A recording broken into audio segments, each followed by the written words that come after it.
Good afternoon, everyone. Hope you're having a great day.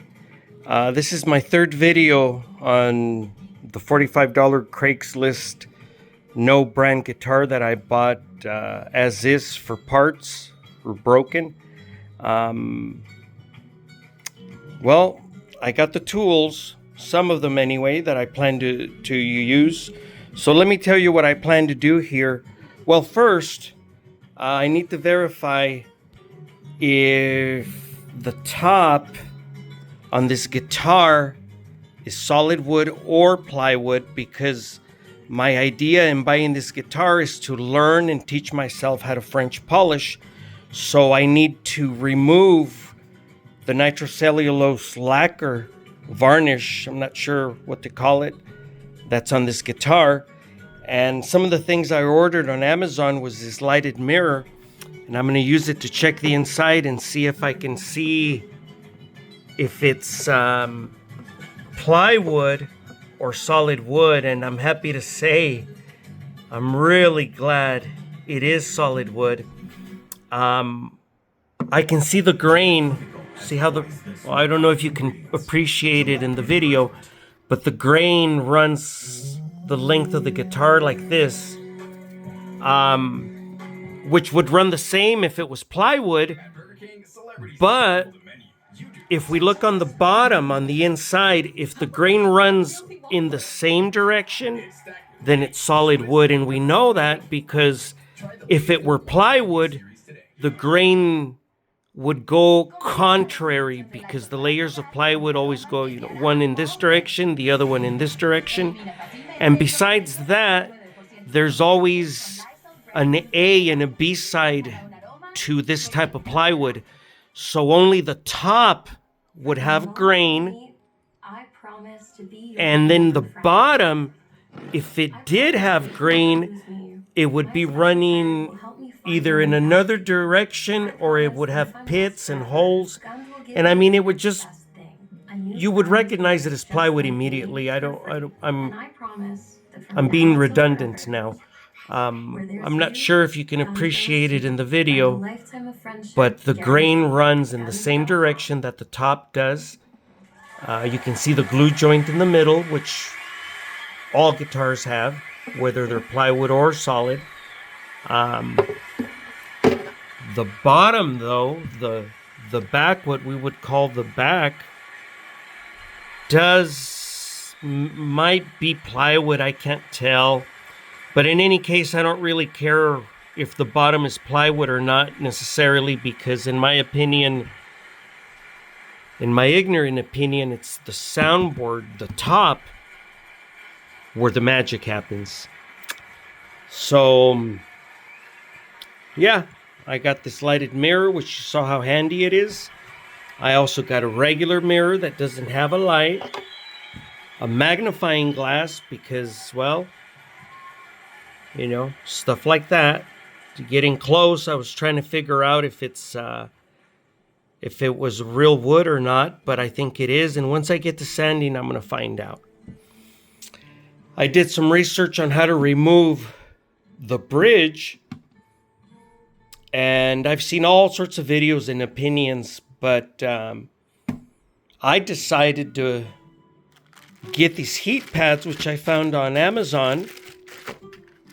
And these are rated 110 volts, 75 watts. I got two of them. And I plan to put them on top of the bridge, like so, and heat them. Now, what I found out was that the adhesive that was likely used here will melt between 140 and 200 degrees Fahrenheit. So these heating pads at 110 volts and 75 watts will reach up to 400 degrees, according to Google. Now, all of this is experimental. I'm no expert, no luthier. Don't even know how to play guitar. I just love guitars, love music, and well, I play chords. and I sing horribly. But anyway, I plan to heat up. Hopefully one works, but I got two. Heat it up, and then I got this thermometer that I plan to use to let me know when the bridge gets to 150 degrees.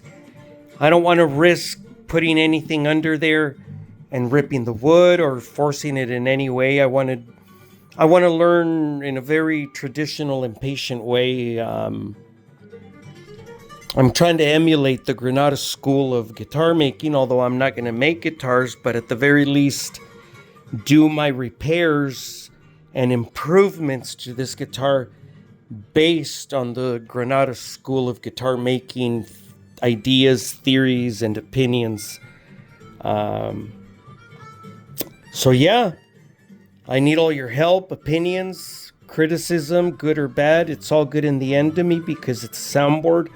Like I said, I'm an ignorant man. I don't know shit, but I want to learn. And I believe that if I'm successful, this guitar is going to sound 10 times better.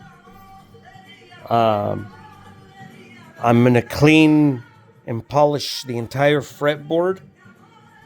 With my little bit of knowledge, I already took a straight edge, and I'll go through that later, and I'll show you how I believe the frets are all level. As I mentioned prior, the tuning machines were wiggly, and I went ahead and tightened them. They didn't, the wiggly again. I did restring it in my previous video.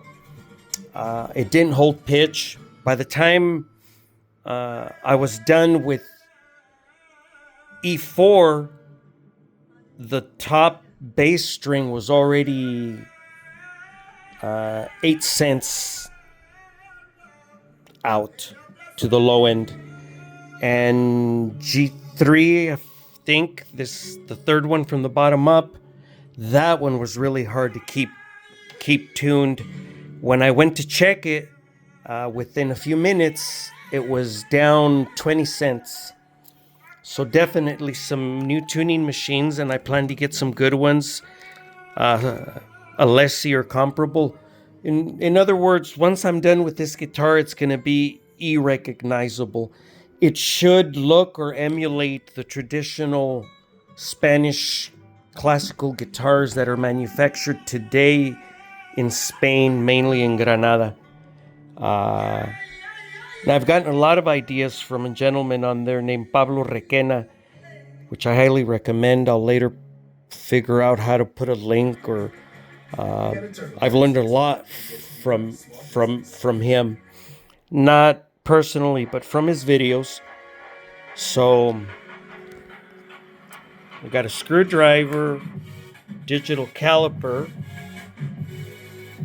the Allen wrenches, my magnifying glass, mirrored, a light, a mirror with a light, mirror with no light,